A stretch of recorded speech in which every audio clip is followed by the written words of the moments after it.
क्या हुआ जब बद्रीनाथ यात्रा के दौरान अपने भक्तों को बचाने खुद महादेव भगवान शिव चले आए। फिर जो हुआ उसे देखकर आपका रोम रोम महादेव का गुणगान करने लगेगा। हर हर महादेव। दोस्तों नमस्कार, हमारे YouTube चैनल में आप सभी का हार्दिक स्वागत है। दोस्तों आज हम आपको महादेव भगवान शिव के चमत्कार की एक ऐसी सच्ची घटना सुनाने जा रहे हैं जिसे सुनकर आपकी आत्मा भी भोलेनाथ का नाम लेने लगी। जी हाँ दोस्तों, आपने सही सुना। दोस्तों कहते हैं ना, जब गंगा देवी पृथ्वी पर अवतरित हुई तो पृथ्वी उनका प्रबल वेग सहन न कर सकी थी। गंगा की धारा 12 जल मार्गों में विभक्त हुई। उनमें से एक है अलकनंदा का उद्गम। यही स्थल भगवान विष्णु का निवास स्थान बना और बद्रीनाथ कहलाया। दरअसल दोस्तों हम आज बात कर झारखंड के रजरप्पा शहर के रहने वाले कुमार अनिरुद्ध की, जिन्होंने हमारे साथ महादेव के चमत्कार की यह सच्ची घटना शेयर की है और बताया कि कैसे स्वयं महादेव ने उनके प्राणों की रक्षा की। तो आइए दोस्तों जानते हैं महादेव के चमत्कार की सच्ची घटना के बारे में, वो भी बारीकी से। दोस्तों झारखंड के छोटे से शहर रजरप्पा के रहने वाले कुमार अनिरुद्ध महादेव भगवान शिव के सच्चे भक्त थे। वो रोज सुबह शिवालय में जाकर भोलेनाथ को जल अर्पण किया करते थे। उसके बाद ही वो अपने दिनचर्या के कामों की शुरुआत करते थे।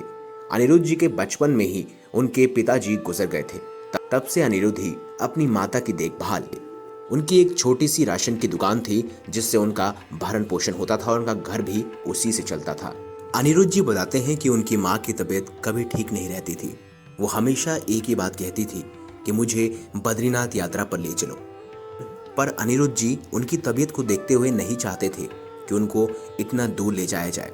एक बार जब अनिरुद्ध की माताजी बहुत बीमार हो गई और उनको हॉस्पिटल में एडमिट करना पड़ा, तब डॉक्टर ने अनिरुद्ध जी से कहा कि इनका इलाज कब से चल रहा है। तब अनिरुद्ध जी ने उदास मन से डॉक्टर को बताया कि इनका इलाज बहुत टाइम से चल रहा है परंतु कोई भी पॉजिटिव रिजल्ट नहीं मिल रहा। डॉक्टर ने अनिरुद्ध जी को समझाया कि कभी कभी मरीज को दवा के साथ साथ दुआ की भी जरूरत होती है। तुम्हारी माँ जब बार बार बद्रीनाथ यात्रा के लिए कहती है तो तुम क्यों नहीं उनको लेकर जाते? हो सकता है उनको ले जाने के बाद उनकी तबीयत में सुधार आ जाए। वैसे भी बद्रीनाथ यात्रा की एक मान्यता है कि प्राचीन काल में यह स्थल जंगली बेरों से भरा रहने के कारण बद्री वन के नाम से प्रख्यात हुआ और कहते हैं यहीं किसी गुफा में वेद व्यास ने महाभारत लिखी थी और पांडवों के स्वर्ग जाने से पहले यही अंतिम पड़ाव था जहां वह रुके थे। और देखने से लग रहा है तुम्हारी माँ की परिस्थिति बिल्कुल वैसी ही है। वहां से पूर्ण रूप से वह ठीक होकर ही आएंगे। डॉक्टर की बात सुनकर अनिरुद्ध जी को भी लगा कि उनको अपनी मां को लेकर बद्रीनाथ यात्रा पर जाना चाहिए और कुछ ही दिन बाद अनिरुद्ध जी अपनी माता को लेकर बद्रीनाथ यात्रा पर निकल गए। दोस्तों कुमार अनिरुद्ध जी बताते हैं कि वो और उनकी माता बद्रीनारायण के दर्शन कर अलकनंदा नदी देखने के लिए नीचे जा रहे थे। तब उनके साथ एक ऐसी घटना घटी जिसे देखकर अनिरुद्ध जी बहुत डर गए। बद्रीनाथ मंदिर अलकनंदा नदी से लगभग 50 मीटर ऊंचे धरातल पर निर्मित है और वो रास्ता बहुत ही खतरनाक है। इस रास्ते में बहुत फिसलन और ढलान थी।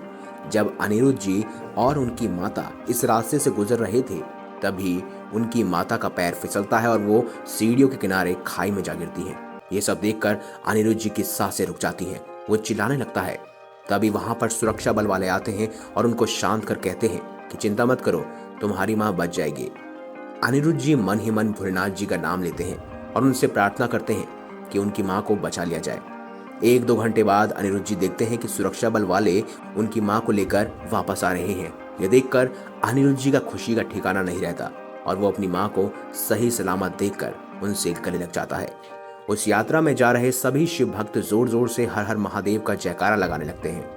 अनिरुद्ध जी बताते हैं कि बद्रीनाथ यात्रा का ये चमत्कार मैंने अपनी आंखों से उस दिन देखा जब मेरी माँ इतने ऊपर से गिरी थी और वो वापस बिना कोई खरोच के बचकर आ गई थी। ये अपने आप में बहुत बड़ा चमत्कार था और मैं इस यात्रा का जिक्र हर किसी से करता हूँ ताकि भगवान शिव की इस महिमा को सब कोई जान सके और इस चमत्कार को वह कभी नहीं भूल पाए। इसीलिए वह आज भी कहते हैं, अकाल मृत्यु वो मरे जो काम करे चंडाल का, काल भी उसका क्या बिगाड़े जो भक्त हो महाकाल का। और ये बात आज भी सच होती है। जो मनुष्य सच्चे मन से महादेव की पूजा करता है उसे काल तो क्या खुद मृत्यु भी भयभीत नहीं कर सकती। यदि दोस्तों आपके साथ भी कोई चमत्कार हुआ है तो हमें कमेंट बॉक्स में जरूर लिखकर बताएं। और अगर वीडियो अच्छी लगी है तो लाइक करें, चैनल को सब्सक्राइब करें और ज्यादा से ज्यादा शेयर अवश्य करें। हर हर महादेव।